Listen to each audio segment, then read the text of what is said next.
He was the most honourable man in Westeros, and that's exactly why they cut his head off. The great Sept of Baelor. The crowd pressing forward, Sansa screaming for mercy, and Ned Stark, Lord of Winterfell, Hand of the King, kneeling before Joffrey's executioner. Here's what everyone gets wrong. Ned didn't die because he was too honourable. He died because of one specific decision in the Godswood, a conversation that lasted less than 5 minutes, a moment where he chose mercy over survival. That single choice didn't just kill him. It ignited a war that would consume all of Westeros. Today we're dissecting exactly what happened, why it was the worst tactical move in Game of Thrones history, and what it reveals about power, morality, and the brutal cost of playing nice in a rigged game. Eddard Stark, Warden of the North, Robert Baratheon's closest friend, the man who taught us that winter is coming. In Season 1, Ned is our moral compass, the man we assume will survive, because heroes always do. He executes deserters himself because, in his words, the man who passes the sentence should swing the sword. He protects his family fiercely, he fights with honour, he governs with integrity, and he inspires absolute loyalty. But here's the problem with Westeros. It doesn't reward Boy Scouts. It eats them. From the moment Ned rides south to King's Landing, we're watching a slow-motion tragedy unfold. A good man entering a den of predators, armed with nothing but his principles. So let's trace his path from Winterfell to the executioner's block, and pinpoint the exact moment everything falls apart. Ned arrives in King's Landing as Hand of the King, and immediately starts asking dangerous questions. Jon Arryn, the previous Hand, died suddenly.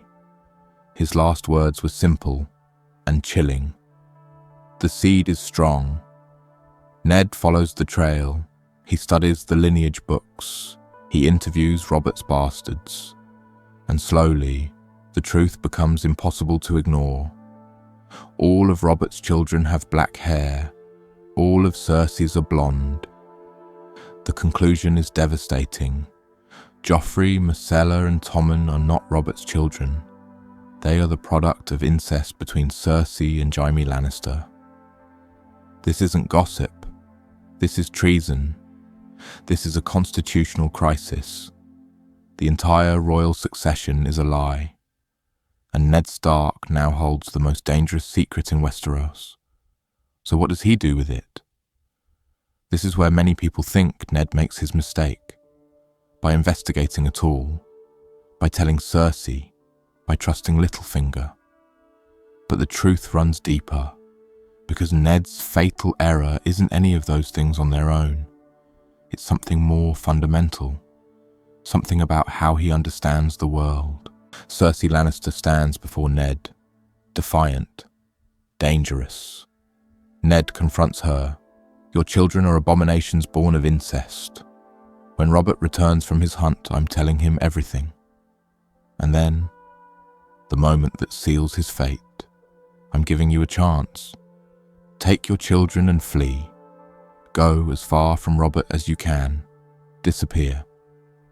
Let's stop right here. Ned Stark knows Cersei is ruthless. He knows people have already died to protect this secret. And yet, he gives her advance warning. He gives her time. He gives her options. He gives her the one thing you never give a cornered predator. Room to maneuver. Why? Because Ned genuinely believes children shouldn't suffer for their parents' sins. He will not harm Joffrey, Myrcella, or Tommen, even to save himself. In Ned's mind, the logic is simple. I'll do the right thing. Cersei will see reason. She'll take the escape I'm offering. But that's not what Cersei is thinking. What Cersei hears is this. He's going to tell Robert. Robert will kill me and my children, unless I kill Robert first. Within hours, Robert Baratheon suffers a hunting accident. Within days, Cersei has consolidated power. Ned handed his enemy a loaded weapon and assumed she wouldn't use it because he wouldn't. That's the fatal mistake. Not mercy itself, but mercy without understanding who you're showing it to. Now Ned is in crisis mode. Robert is dying. The throne is vulnerable. Ned writes a letter naming Stannis Baratheon the rightful heir. But words aren't enough. He needs soldiers. He needs the City Watch. The gold cloaks. And that's where Littlefinger steps in. Peter Baelish offers a solution. The gold cloaks follow whoever pays them, he says. I can buy their loyalty. Ned agrees. He has no other options left. But here's where the mistake repeats itself. Ned doesn't just trust Littlefinger tactically. He trusts him morally. He assumes Littlefinger has limits, that there's a line he won't cross. There isn't. In the throne room, when Cersei tears up Robert's letter and Ned calls for the gold cloaks, Littlefinger steps forward. He presses a knife to Ned's throat and whispers, I did warn you not to trust me. The gold cloaks slaughter Ned's men. Ned is arrested. And suddenly everything is clear. His mercy gave Cersei time. His trust gave Littlefinger opportunity. They aren't separate failures. They're the same mistake repeated. Ned keeps assuming others share his baseline humanity.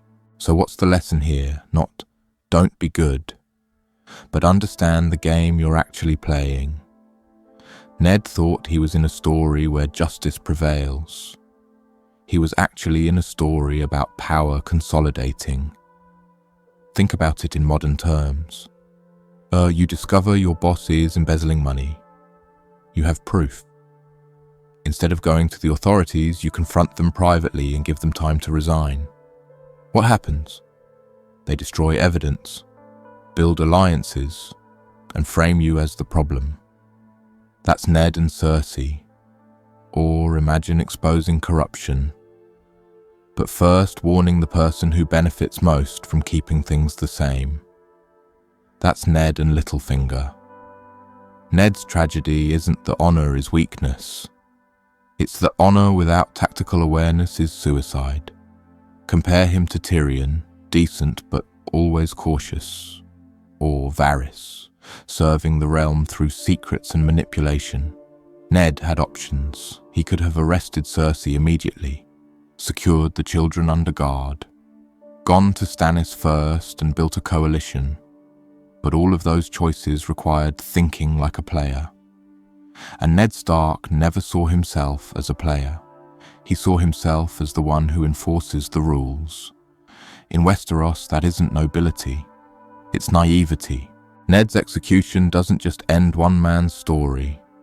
It detonates the continent. Robb Stark marches south. The War of the Five Kings erupts. Tens of thousands die.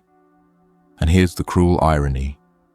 If Ned had been more ruthless, if he'd acted decisively in the gods would, the war might never have happened. The Lannisters would have fallen. Stannis would have ruled. The realm might have known peace.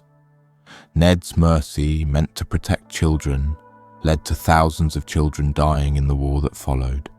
That's the real gut punch of Game of Thrones. Good intentions don't just fail. They backfire. So was Ned Stark a hero? Or a fool? Both. He was a hero who refused to compromise his principles, and a fool who believed the world would reward that refusal. Ned Stark was the last honest man in Westeros, and Westeros killed him for it. But here's the haunting question. Would you have done differently? When you're staring at someone's children, can you really choose ruthlessness over mercy? Ned couldn't.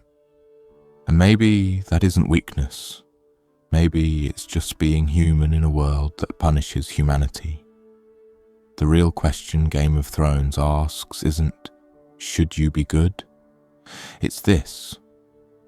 What's the cost of being good in a system designed to reward evil? And can you live with paying that price? If you were Ned in that Godswood, what would you have done differently? Let me know in the comments. If this breakdown gave you a new perspective, like the video and subscribe for more deep dives into the choices that changed Westeros forever. Winter is coming, but the real lessons, they're already here. Thanks for watching.